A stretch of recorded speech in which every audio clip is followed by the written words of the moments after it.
I'm Christy with UT Southwestern. Thanks for joining our chat today about dementia versus delirium with Dr. Jessica Voit. Dr. Voit is an associate professor in the Department of Internal Medicine and specializes in geriatric medicine. As usual, don't forget to like and share the conversation and share your questions in the comment section of this stream. We'll take as many as we can get to.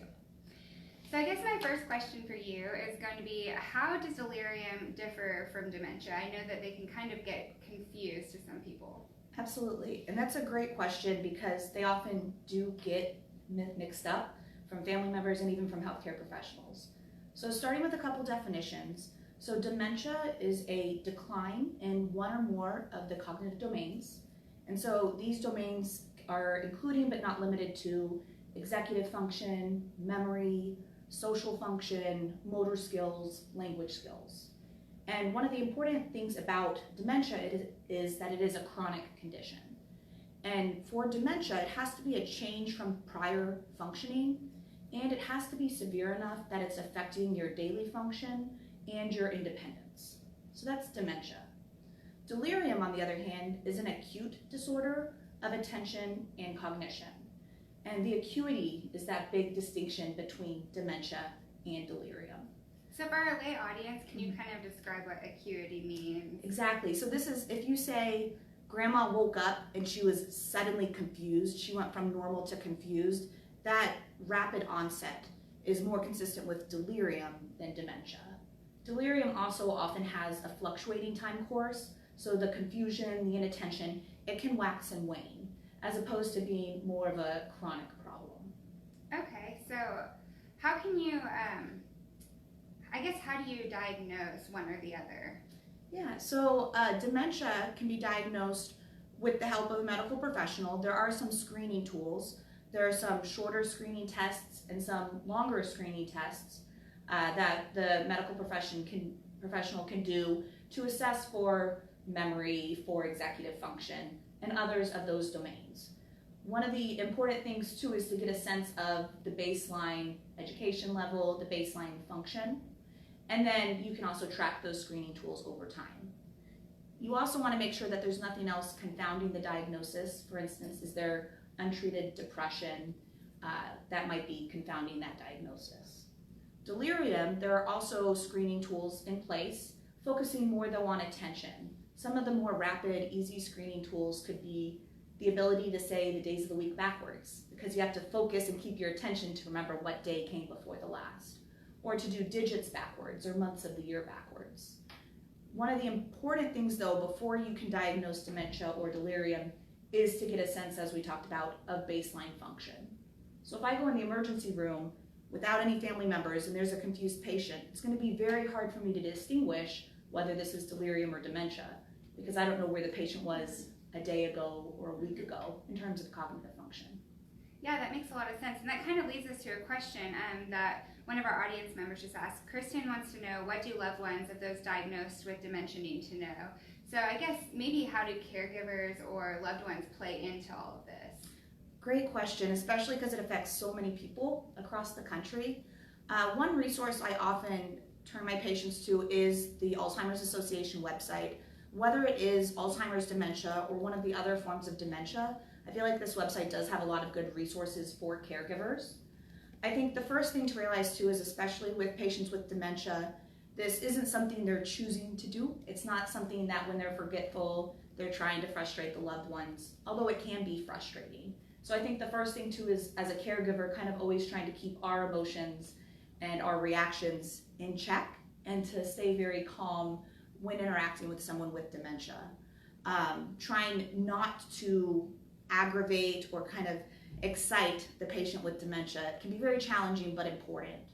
Sometimes too often the right answer isn't correcting the patient, but changing the topic or redirecting. So for instance, with memory deficits, sometimes patients lose their keys and they might not realize they lost their keys, so they say someone broke into the house and stole my keys. And they're fixated on the fact that their keys were stolen. Correcting isn't always the right answer. It can only further aggravate some of that frustration. So sometimes trying to redirect the conversation, take it a different direction, help them look for the keys, but not trying to reinforce the lack of robbery in the house in that instance. Okay, well that answers a lot of questions about dementia. I'm curious about what causes delirium to occur. I know I was reading a little bit about hospitalization and things like that. Can you explain that a little more? So delirium, I like to break delirium up into your predisposing factors and then your precipitating factors. So what I mean by that, the predisposing, what puts anyone at risk for delirium? We know that when people are older, the older they are, the more at risk they are for delirium. So a 90-year-old is at higher risk for delirium than a 50-year-old. Having underlying cognitive impairment or dementia puts you at risk for delirium. Being more medically complex, having multiple medical conditions, for instance, having heart failure, diabetes, cancer, the more medically complex you are, the more at risk you are for delirium.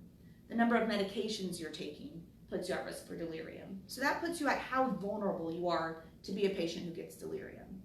Then you have the precipitating or the insult that causes the delirium. So you mentioned hospitalization. That's a very common one. So just being hospitalized can be enough to put someone at risk into delirium. The ICU in particular has an even higher rate of delirium for patients. Certain medications, certain drugs can be very deliriogenic and can make someone confused and delirious. Having a surgery, particularly the extent of the surgery, if it's a major surgery, will put you at risk for delirium. So you have these insults as well. And then the more vulnerable the patient is, the lower the insult has to be to tip that patient over to delirium.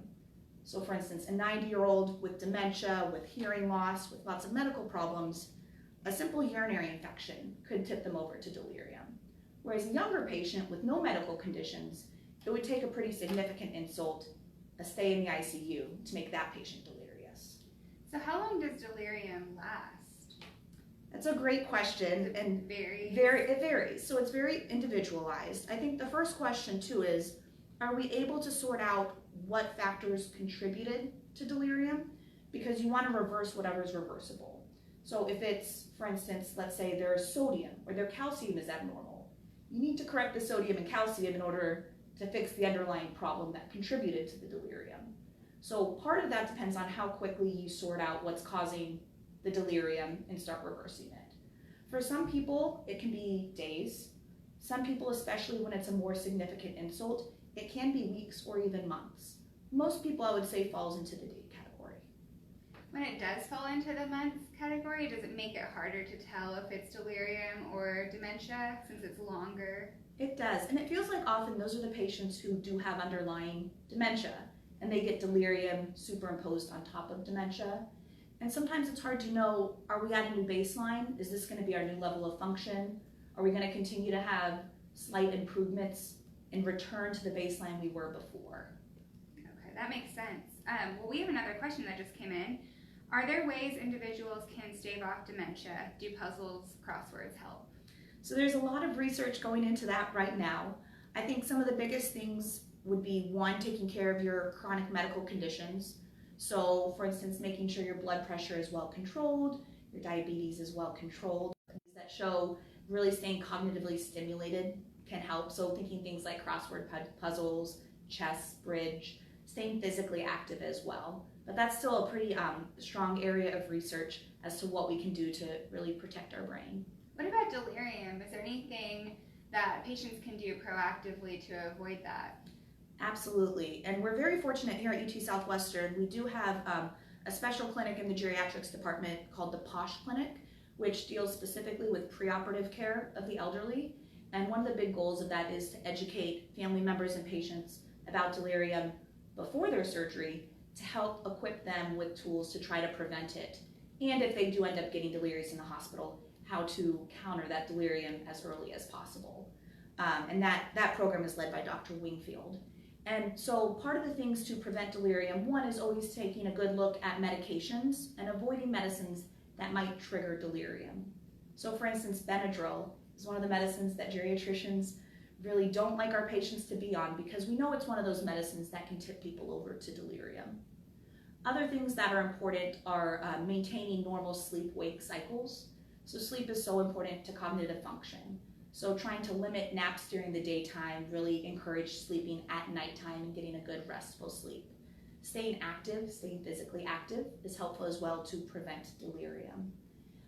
There are, in terms of preventing it specifically in the hospital, one of the most well-validated interventions is known as the Hospital Elder Life Program. So it was created by Dr. Sharon Enaway, and it's been very well validated to reduce the rates of delirium. And this is a program that utilizes volunteers to do non-pharmacologic interventions. And it's really just good quality of care. So it's making sure patients are walking, making sure patients are cognitively stimulated in the hospital, making sure patients know what day it is, what time of the day it is, where they are, and encouraging adequate hydration, nutrition, mobility. And they found by using these volunteers, they have improved rates of delirium. That sounds so interesting. We have a few more questions, but I want to ask you another one about this real quick. How can people get involved with this if they want to help? Yes, so different hospitals across the country do have their own Hospital Elder Life program. This is a program we are starting here at UT Southwestern. Currently, we're using honors pre-medical students from UT Dallas to be the volunteers and exposing them to geriatric medicine while at the same time really giving this incredible service to our geriatric patients on the geriatric floor at Clements University Hospital. So I would say kind of looking in your area to see if it's something you're interested in, if they have a program that's accepting volunteers. It sounds really interesting to me. Okay, so we have all these questions coming in now. Kevin asked, how can delirium be prevented? So we just kind of touched on that a little bit. And then Ellen asked, are there different types of dementia?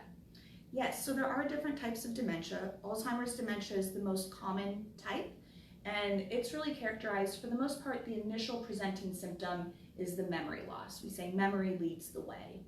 You can then subsequently get executive function disorder, some lack of insight into the disease itself, and then as the disease progresses too, you can get behavioral changes and kind of further decline in the other cognitive domains. Other dementias include Parkinson's dementia, Lewy body dementia, frontotemporal dementia. There's a long list just based on how common and how rare they are. You can also get a mixed dementia. So for instance, someone who has a lot of vascular disease, so thinking about strokes and mini strokes to the brain, you can have both vascular dementia and Alzheimer's dementia. And so those patients, we would say it's more of a mixed dementia picture. And really it's characterized, that's helpful by getting the history from the patient, usually family members and loved ones, to try to figure out what domains were the initial presenting symptoms and what are some of the key findings for that patient.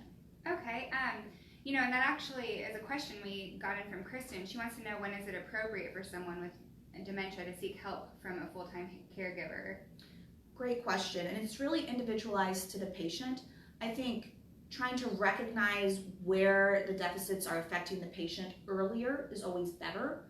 And I think caregivers come in as people's dementia progresses. Sometimes they're not able to take care of some of their, we call them activities of daily living. So thinking about things like bathing, grooming, getting dressed, and then also independent activities of daily living like preparing meals, doing the grocery shopping, doing their medications. So I think it takes stepping back and seeing what activities is the patient not able to do by themselves. And then how are we going to get those tasks done? So some families, they're able to do it using children or siblings. Other people who aren't able to have family members accessible for that then hire caregivers. And it entirely depends on which deficits are lost. Typically, the more complex ones need assistance first. So maybe you have an aide come in once a week to fill a pill box and to do the grocery shopping. And then you get Meals on Wheels if they're not able to cook.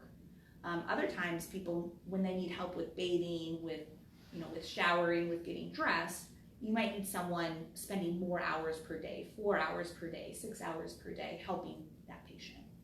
That makes sense. It's a tough decision to make.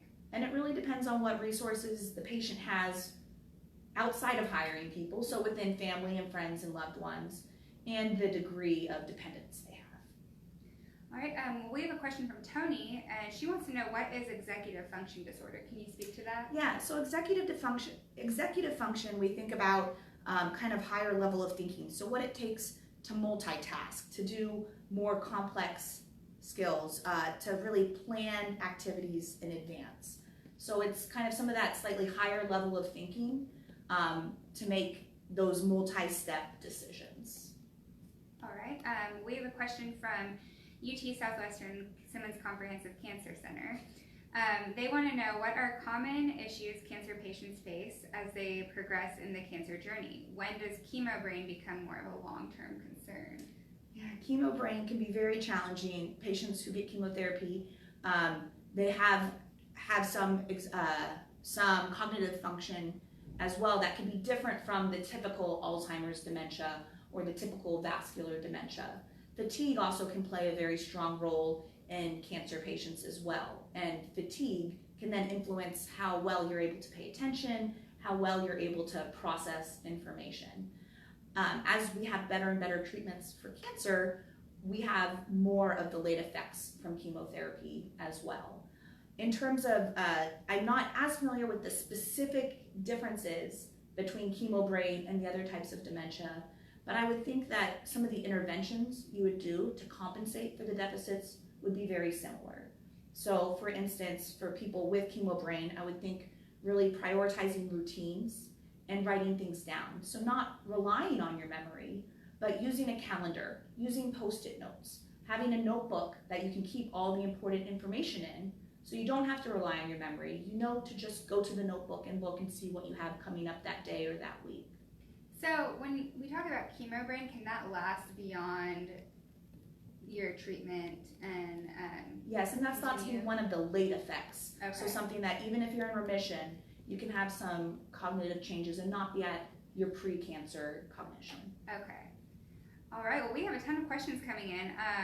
Mendy is asking, is sundowning also a symptom for those with delirium, or is it only associated with dementia? Sundowning, it's a phenomenon where for people with dementia, later in the evening, usually thinking 6, 7, 8 p.m., they can have a worsening in their cognition. Often also they have a worsening in their agitation. They might have more behavioral outbursts. And I think of it as a different phenomenon than delirium, where you think of something causing an acute change. Sundowning, some patients have it frequently. It is more associated with dementia. And it's something that in terms of intervention, really focusing on routines and creating a safe environment for that patient. Sometimes it's a matter of getting them to sleep and starting the next day. But I do see it as a distinct entity from delirium itself. So we're talking about sundowning. For people that might not be familiar with that term, can you describe it for us? So it's when you have a change in some of the behavior and cognition for patients with Alzheimer's in the evening time. It doesn't have to be evening time, but that's when it tends to be. So as the sun's going down, that's when you have some worsening of the behavior. Okay. And so for some families, the patient might be mild-mannered during the day, but a little more aggressive or agitated at nighttime. And it can be very challenging as a caregiver. How do you deal with these behaviors? All right, well, Ellen has a question now. Speaking of caregivers, she says, as a loved one or a caregiver, what can we do to optimize function when someone has dementia? Is there any support programs for family members of people with dementia? Yes, so one thing I think is important is you still want to give patients independence as is safe, as is appropriate. I've had some very well-meaning loved ones kind of take away all the responsibility thinking they're doing better for the patient, but then the patient can become withdrawn or depressed.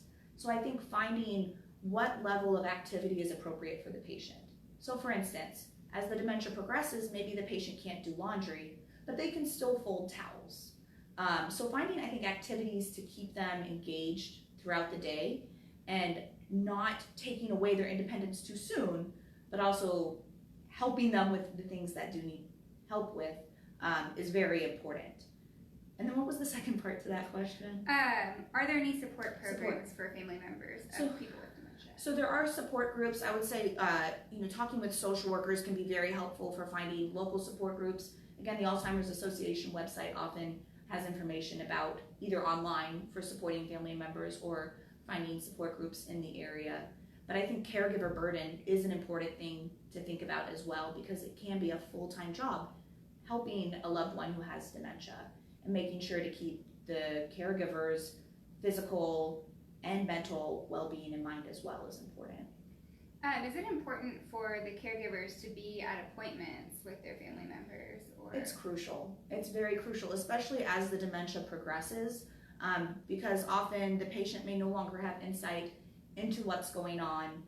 You can get very different histories from the loved one compared to the patient. So it's very important. I think as physicians, it's also important to still keep the patient as a crucial part of the examination and still talk to the patient. Don't just talk over or around the patient. But coming to appointments is just as important, just the way you'd have a parent at a pediatrician appointment, especially when the child's very young. And what can they do to make their family members or loved ones more comfortable with that appointment if they're confused about what's going on or why they're there? That's a good question, and I think it's very individualized because different things will work with different personalities and with different people. I think talking to the patient as well, so even though you're giving instructions to the loved one, making sure you're still giving instructions to the patient as well, validating what the patient's doing well, asking questions to the patient so you don't just feel like people are talking about you in front of you. Mm-hmm. And then I still like to give instructions to the patient in terms of, you're doing great, I want you to keep walking every day. It's going to be the loved one often who helps implement those changes, but I think there's something about being heard. All right, well, we have another question. I'm sorry, I cannot pronounce your name, but it's Dr. Saleh Abdulrazak. I hope I got that correct. What is juvenile dementia? I am not sure. So that is something we would have to look up and come back to later. Okay, we can definitely do that. I wonder if there is early onset Alzheimer's, where the Alzheimer's presents at a much earlier age, but that's something we'd have to look up and come back to. That does help me lead into my question that I've been wanting to ask. Is there an age range for which dementia affects someone versus delirium, or can anybody be affected? Yeah, great question. So dementia tends to affect people as they are older. It certainly does affect younger people, so there's some genetic link for early onset Alzheimer's. People can have strokes at young ages and end up getting dementia at younger ages, but it is predominantly as you get older. And as you get older, the risk for dementia increases.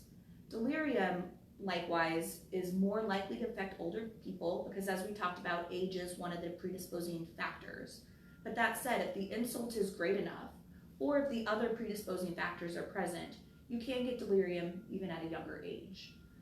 Usually it does take a much more significant insult. So for instance, for a 30-year-old, you would expect a more significant injury, a larger surgery, a stay in the ICU to have delirium, but they can get delirium as well. All right, well, we are about to run out of time. Is there anything you wanted to add that maybe we didn't talk about? I think the important thing for both delirium and dementia is, one, caregiver involvement.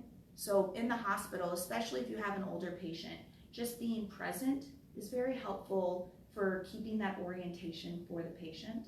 And then the other thing you mentioned, coming to appointments, having family members involved in care is so important, whether it's in the hospital, whether it's in the clinic, because baseline really distinguishes between delirium and dementia. So having loved ones who can give more collateral information and baseline information is helpful. All right, well, thank you so much for joining us today. It was such a pleasure speaking with you, and this chat will be available later on Facebook and YouTube at UTSW News. Thank you everyone for your wonderful questions, and we will see you next time.